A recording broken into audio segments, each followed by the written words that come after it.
dek sangke, aku dek sangke, cempedak berbuah nangke. 4 guri 4 siapa cepat dia dapat. Cynthia dari SMP Negeri 4 datang ke sini penuh semangat, juara 1 nanti dapat. Assalamualaikum warahmatullahi wabarakatuh. Waalaikumsalam warahmatullahi wabarakatuh. Ngapa dia semangatnya nih? Assalamualaikum warahmatullahi wabarakatuh. Waalaikumsalam warahmatullahi wabarakatuh. Jadi kance-kance, tujuan Cynthia datang ke sini, Cynthia nak bercerita. Tapi sebelum aku bercerita, Mbak nak kenalan dulu. Mbak. Jadi perkenalkan, nama saya Cynthia Sari dari SMP Negeri 4 Gunung Mega. Pada cerita kali ini Cynthia akan membahas tentang sesuku Mbak Gendang. Teman-teman tahu tidak sesuku Mbak Gendang itu apa? Tidak. Mau tahu tidak? Mau. Jadi sesuku Mbak Gendang adalah congkrik sebesar gendang. Cerita ini Cynthia ambil dari desa Muara Danau Semende Darat Laut. Hamparan padi yang menguning di sawah, kicauan burung yang merdu, desauan angin yang menyentuh kalbu. Anak kecil melangkahkan kakinya, mengikuti jejak kakeknya memanen padi di sawah. Karim dan Kosim adalah 2 bersaudara yang berumur 8 dan 10 tahun. Karim duduk di bangku kelas 4 SD dan Kosim duduk di bangku kelas 2 SD. Pada suatu hari, kakek Karim dan Kosim memanggil Karim dan Kosim. Kosim! Begitulah panggil kakeknya. Karim dan Kosim menjawab dengan sangat semangat. Uy, ngapa nih? Begitulah jawab Karim dan Kosim.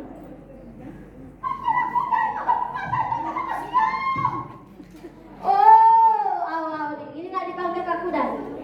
Karim dan Kosim mempercepat langkahnya menelusuri pematang sawah yang berliku. Karim gacang jangan lari, lambat nyon. Sabar dulu, berjalan, bergoyang. Mereka berdua pun berlari menelusuri pematang sawah. Aduh, Karim tergelincir di sawah yang sangat licin itu. Setelah itu, mereka pun bergegas menuju pematang sawah. Setelah sampai di pematang sawah, Karim dan Kosim mencari ayah dan ibunya. Uma, Papa, kemana Mama? Tahu tak di mana? Tahu tak? Tidak. Mana ya? Karena suara Karim dan Kosim yang sangat keras, ayah dan ibunya pun menjawab panggilan dari Karim dan Kosim. Ngapa Karim, Kosim? Kumain udah nama ini kurang manggil, makan. Ini nak sana, bayar baik, kayak diincar pula. Selanjutnya, mereka pun bergegas menuju danau. Setelah sampai di danau, tidak lupa mencuci kaki di air pancuran yang ada di dekat tangga. Umumnya, masyarakat desa Semende membuat air pancuran di danau untuk mandi, mencuci piring, mencuci baju, dan lain-lain. Sembari menikmati makan siang, Karim dan Kosim ingin didengarkan cerita lama oleh kakek dan nenek. Tapi sebelum mendengar cerita, Karim dan Kosim harus memenuhi syarat dari kakek dan nenek. Apakah teman-teman tahu syaratnya apa? Tidak. Mau tahu tidak? Mau. Jadi syaratnya adalah gampang saja teman-teman. Karim dan Kosim cukup memijiti kakek dan nenek. Sembari memijiti kakek dan nenek Karim dan Kosim mulai menceritakan asal-muasal sumber air bersih di desa Muara Danau. Pada zaman dahulu kala, di sebuah desa yang bernama Desa Muara Danau, Kecamatan Semende, Kabupaten Muara Enim. Sebagian besar masyarakat di sana bekerja sebagai petani padi sawah. Diperkirakan pada saat itu masih dipimpin oleh kepala suku atau kepala desa yang bernama Puyang Gembar Alam.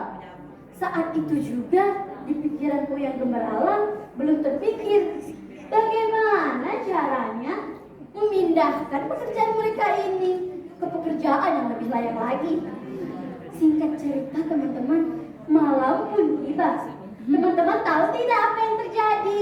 Tidak. Tahu tidak? Mau. Jadi Puyang Gembar Alam seolah-olah tengah bermimpi bertemu dengan sesuatu atau jangkrik sebesar tindak. Dalam mimpinya, tahu tidak mimpinya apa?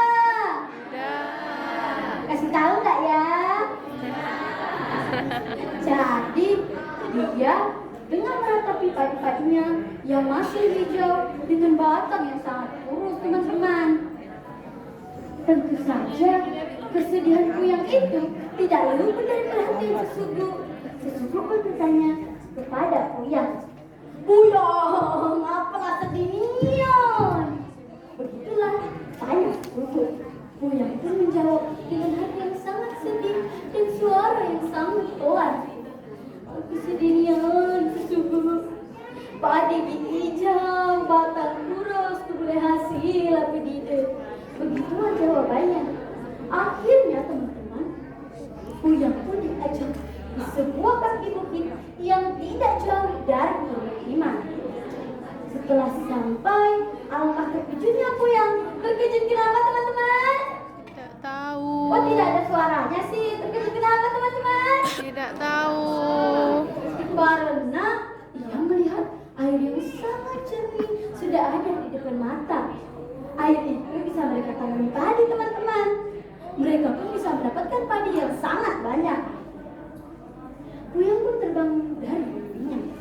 Karena tidak bisa tidur lagi, Puyang pun bergegas untuk sholat atau surau. Setelah sampai di sana, Puyang pun sholat berjamaah bersama teman-teman yang ada di sana. Setelah mereka sholat, Puyang pun menceritakan semua keluh kesahnya kepada teman-teman yang ada di sana. "Aku nih ada cerita.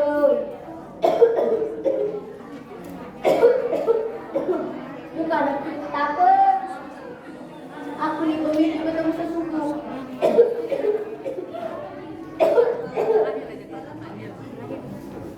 Dia pun menceritakan keluh kesahnya bahwa ia bertemu dengan sesuku yang mengatakannya air yang sangat sulit dan bisa ditangani padi. Akhirnya, selang beberapa hari kemudian, mereka pun mulai menanam padi di sana. Selang beberapa bulan kemudian, padi pun panen. Benar saja teman-teman, hasilnya sangatlah melimpah ruah. Mereka pun berpesta merayakan panen tersebut. Jadi teman-teman, kesimpulan yang dapat kita ambil dalam cerita ini adalah kita cukup bersabar, semangat, dan paling utama kita tidak boleh menyerah. Betul apa betul? Betul. Sekian cerita kali ini.